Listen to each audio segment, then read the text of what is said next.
Hello दोस्तों, नमस्कार। स्वागत है आपका सोनी एजुकेशन चैनल में। दोस्तों, आज हम पढ़ने वाले हैं आरबीएससी बुक क्लास 7 सामाजिक विज्ञान।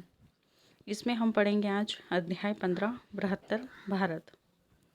पहला प्रश्न है, किसके काल तक भारत कला, साहित्य और शिक्षा और विज्ञान में संपूर्ण विश्व से आगे था? तो यह था सम्राट हर्ष के काल में। दोस्तों, आपसे एक निवेदन है कि अगर आप मेरे चैनल पर नए हैं तो चैनल को सब्सक्राइब कर लीजिए और ज़्यादा से ज़्यादा शेयर कीजिए ताकि यह ज़रूरतमंद तक वीडियो पहुंच सके। दूसरी बात कि अगर आपको वीडियो अच्छी लगे तो लाइक शेयर कमेंट ज़रूर कीजिएगा। नेक्स्ट है, प्राचीन काल में भारत क्या कहलाता था? तो प्राचीन काल में भारत विश्व गुरु कहलाता था। अगला प्रश्न है, प्राचीन भारत में शिक्षा के बड़े केंद्रों के नाम बताएं। यानी कि प्राचीन समय में शिक्षा के बड़े केंद्र हुए हैं, जिसमें से नालंदा, तक्षशिला, विक्रमशिला और गया के विश्वविद्यालय जो थे ये शिक्षा के बड़े केंद्र हुआ करते थे। अगला प्रश्न है, उन चीनी यात्रियों के नाम बताइए जिन्होंने प्राचीन भारत की यात्रा की। यानी कि प्राचीन समय में भारत में यात्रा करने के लिए विदेशी यात्री आए थे, जिसमें से चीनी यात्री थे फायान, हैंसांग और इत्सिंग। ये जो तीनों थे यह चीनी यात्री थे। अब इन तीनों के नाम तो आपको याद हो जाएंगे, लेकिन आपको ये भी याद रखना है कि यह चीनी यात्री थे। अगला प्रश्न है, प्राचीन समय में किन वस्तुओं का भारी मात्रा में निर्यात यानी कि विदेशों में निर्यात किया जाता था? भारत से मलमल, रेशम, छींट के वस्त्र, नील, गरम मसाले, ये सारी चीज़ें और आदि भारत से अन्य देशों में निर्यात किया जाता था। अगला प्रश्न है, किसके अनुसार जम्बू से अलग द्वीपांतर भारत का आविर्भाव हुआ है? तो अग्नि पुराण के अनुसार जम्बू से अलग एक द्वीपांतर भारत का आविर्भाव हुआ है। इंडोनेशिया का अर्थ क्या है? तो इंडोनेशिया को भारतीय महाद्वीप कहते हैं। इंडोनेशिया एक इस्लामिक देश है, किंतु यहाँ की संस्कृति का प्रभाव दिखाई देता है भारतीय संस्कृति का। और यह कौन सा देश है? यह एक इस्लामिक देश है। अगला प्रश्न है, वियतनाम के अभिलेखों में किस भाषा में छंदों व अलंकारों का प्रयोग हुआ है? संस्कृत में। यानी कि वियतनाम के जितने भी अभिलेख हैं वहाँ संस्कृत भाषा में छंदों और अलंकारों का प्रयोग हुआ है। नेक्स्ट है, हिंद चीन के अधिकांश भागों में आज भी संस्कृत से निकली हुई वह कौन सी भाषा है जो दैनिक प्रयोग में आती हैं? यानी कि हिंद चीन के अधिकांश भागों से, है ना, संस्कृत से निकली हुई कौन सी भाषा है? पाली भाषा, जो दैनिक प्रयोग में आती है। चंपा में कितने संस्कृत अभिलेख प्राप्त हुए हैं? तो चंपा से 200 संस्कृत अभिलेख प्राप्त हुए हैं। अगला प्रश्न है, किस स्थान पर मिले संस्कृत के अभिलेख साहित्य की दृष्टि से उच्च कोटि के? यानी कि किस स्थान से प्राप्त हुए या मिले संस्कृत के अभिलेख जो कि साहित्य की दृष्टि से उच्च कोटि के हैं? वो है कंबुज में। कंबुज में मिले अभिलेख की शैली कौन सी है? तो यहाँ की शैली काव्य शैली है। यशोवर्मन के 4 अभिलेख क्रमशः कितने छंदों के हैं? तो यशोवर्मन के क्रमशः क्रम से आपको याद रखना है 50, 75, 93 और 108। यानी कि 50, 75, 93 और 108, है ना, या फिर 108, जो भी हैं ये सारे जो छंद है ये क्रमशः आपको याद रखना है, क्रम से याद रखना है। और हो सकता है क्रम से पूछ भी लिया जाए आपसे। तो ये 4 अभिलेख। राजेंद्र वर्मन का लेख कितने छंदों का है? तो एक लेख जो है, यानी कि इनके 2 लेख प्राप्त हुए हैं। पहला लेख 218 का और दूसरा 268 छंदों का है। चंपा के कितने नरेशों के विद्वान होने का उल्लेख मिलता है? तो चंपा के 3 नरेशों के विद्वान होने का, यानी कि नरेश तो बहुत हुए लेकिन विद्वान होने का तो 3 नरेश जो थे वे विद्वान थे। किस नरेश के बारे में यह कहा जाता है कि वह शास्त्र और काव्य का रसिक था?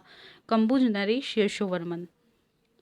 किस भारतीय रचनाओं का जावी भाषा के गद्य में अनुवाद किया गया है? तो रामायण एवं महाभारत जो ग्रंथ है इनका जावी भाषा में गद्य के रूप में अनुवाद किया गया है। अगला प्रश्न है, बर्मा और सिंहल देशों में बौद्ध धर्म ग्रंथों में कौन सी भाषा बनाई गई है? पाली भाषा, बर्मा और सिंहल देशों में। ठीक है। अगला प्रश्न है, भारत और चीन के संबंधों का लंबा इतिहास किस शताब्दी से आरंभ होता है? 2री शती ईसा पूर्व से। 693 ईस्वी में चालुक्य की राज्यसभा में नियुक्त चीनी राजदूत के साथ नालंदा से चीन कौन विद्वान गए थे? यानी कि चीनी राजदूत था, ठीक है। इसके साथ नालंदा से यानी कि चालुक्य की जो राजसभा थी वहाँ पर कौन नियुक्त था? चीनी राजदूत नियुक्त था। और उसके साथ नालंदा से चीन बोधिरुचि नामक विद्वान गए थे, ठीक है। अगला प्रश्न है, बोधिरुचि नामक विद्वान ने कितने ग्रंथों का अनुवाद किया था? अब वहाँ जाकर उन्होंने 53 ग्रंथों का अनुवाद किया था। नेपाल से शांति रक्षित और उद्यान से पदम संभव नामक विद्वान ने तिब्बत पहुंचकर तिब्बती लामा धर्म की नींव रखी। ये पूछा जा सकता है कि तिब्बती लामा धर्म की नींव किसने रखी? शांति रक्षित और पदम संभव ने, ठीक है।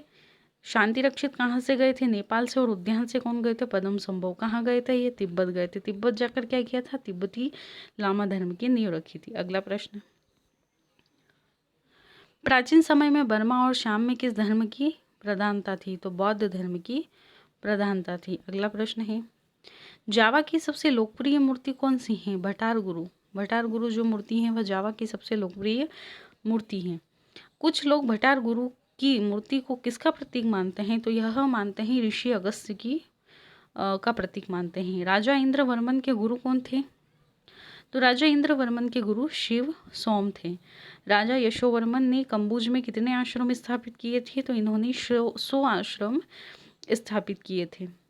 254 ईस्वी पूर्व अशोक ने कौन सी बौद्ध संगीति बुलाई थी? तो तीसरी बौद्ध संगीति या समागम बुलाई थी 254 ईस्वी में, ठीक है। नेक्स्ट है, बौद्ध धर्म के प्रचार हेतु अशोक ने किन देशों में अपने दूत मंडल भेजे थे? तो बौद्ध धर्म के प्रचार हेतु यवन, सुवर्ण द्वीप जिसे हिंदेशिया कहा जाता है, और लंका जिसे ताम्रपर्णी अथवा सिंहल भी कहा जाता है, यहाँ पर और इत्यादि जगहों पर अपने जो दूत थे वे भेजे थे। अशोक ने अपने पुत्र और पुत्री को भारतीय धर्म दर्शन बौद्ध धर्म के स्थायी प्रचारक के रूप में लंका में नियुक्त किया था। प्राचीन समय में भारतीय सभ्यता एवं समाज का मूल आधार क्या था? तो यहाँ था वर्ण व्यवस्था। अगला प्रश्न है, प्राचीन समय में जावा में मनोरंजन के प्रमुख साधन कौन से थे? जावा में, ठीक है, ये याद रखना, जुआ, मुर्गों की लड़ाई, संगीत, नृत्य, नाटक आदि। अगला है, जावा में नाटक का लोकप्रिय रूप छाया नाट्य है, ठीक है। सबसे पहला तो आपको ये याद रखना है कि जावा में नाटक का लोकप्रिय रूप छाया नाट्य है, जो क्या कहलाता है? तो यह वयंग कहलाता है। अगला प्रश्न है, वयंग के कथानक मुख्यतः किससे लिए गए हैं? तो यह जो लिए गए हैं यह रामायण और महाभारत से लिए गए हैं। अगला प्रश्न है, प्राचीन समय में जावा का मुख्य खाद्य क्या था? तो जावा में चावल और गेहूं अत्यधिक मात्रा में खाए जाते थे। अगला प्रश्न है, जावा का सबसे महत्वपूर्ण वास्तुशिल्प मंदिर कौन सा है? बरोबुदुर मंदिर जो है जावा का सबसे महत्वपूर्ण वास्तुशिल्प मंदिर है।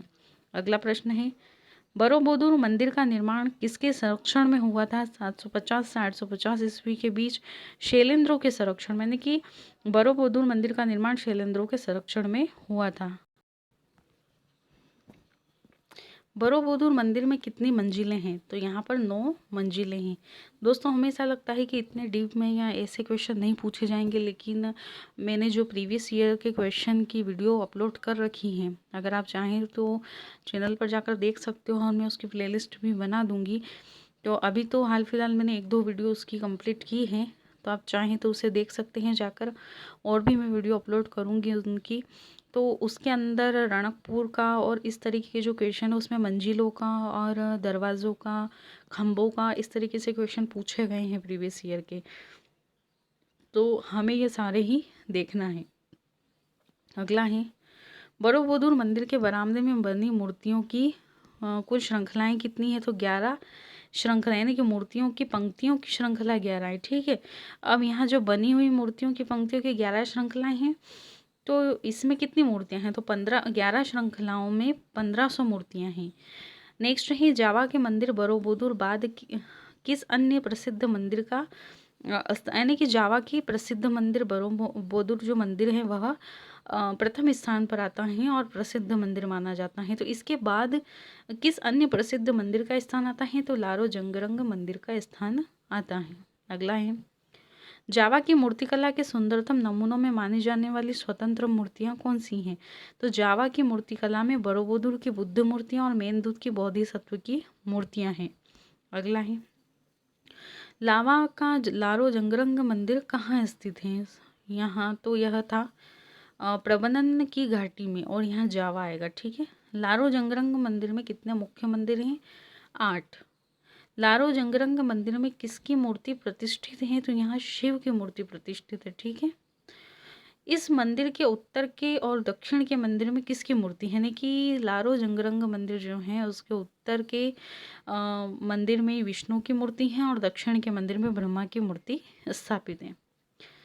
लारो जंगरंग मंदिर के बरामदे के भीतरी भाग में उत्कीर्ण मूर्तियों के कितने फलक है? तो 42 फलक है। लारो जंगरंग मंदिर के उपकरण मूर्तियों के 42 फलक में कौन सा? अब जो 42 फलक हैं ये तो आपको पता है, तो रामायण के आरंभ से लेकर लंका आक्रमण तक का पूरा दृश्य इसमें अंकित है। नेक्स्ट, अंगकोर वाट का विष्णु मंदिर कहाँ स्थित है? तो यह जो है कंबुज में स्थित है। अगला है, कंबुज के मंदिरों के मध्य और किनारे के शिखर की शैली कैसी है? उत्तरी भारतीय शैली है। नेक्स्ट, किस मंदिर के दोनों ओर सांप के शरीर को खींचते हुए दैत्यों की शक्लें बनाई गई हैं? अंगकोर वाट का विष्णु मंदिर। अंगकोर वाट मंदिर के चार दीवारी के बाहर कितने फीट चौड़ी खाई है? तो 650 फीट चौड़ी खाई है। नेक्स्ट है, अंगकोर वाट मंदिर के चार दीवारी के बाहर कितना चौड़ा पत्थर का रास्ता है? 36 फीट चौड़ा। नेक्स्ट है, अंगकोर वाट मंदिर के चारों ओर खाई की लंबाई कितनी है? लगभग 2 मील। नेक्स्ट है, अंगकोर वाट मंदिर की अंतिम मंजिल का केंद्रीय शीर्ष जमीन से कितने फीट की ऊंचाई पर है? 210। नेक्स्ट है, बर्मा में सर्वोत्तम मंदिर कौन सा है? पैगन का आनंद मंदिर। अगला प्रश्न है, आनंद मंदिर कितने वर्ग फीट चौकोर आंगन के बीच स्थित है? तो आनंद मंदिर जो है 564 वर्ग फीट चौकोर आंगन के बीच में स्थित है। आनंद मंदिर में पत्थर से उत्कीर्ण मूर्तियों की संख्या कितनी है? 80। नेक्स्ट, ड्यूरोसाइल ने विशेष अध्ययन किया है किस पर? आनंद मंदिर पर। जावा, सुमात्रा, बोर्नियो, बाली आदि द्वीप समूहों को क्या कहते हैं? हिंद एशिया। नेक्स्ट, पूर्वी एशिया के वियतनाम, कंबोडिया आदि राष्ट्र को क्या कहा जाता है? हिंद चीन। अगला प्रश्न है, कंबुज को अन्य किस नाम से जाना जाता है? कंबोडिया। श्याम को अन्य किस नाम से जाना जाता है? तो श्याम को थाईलैंड भी कहा जाता है।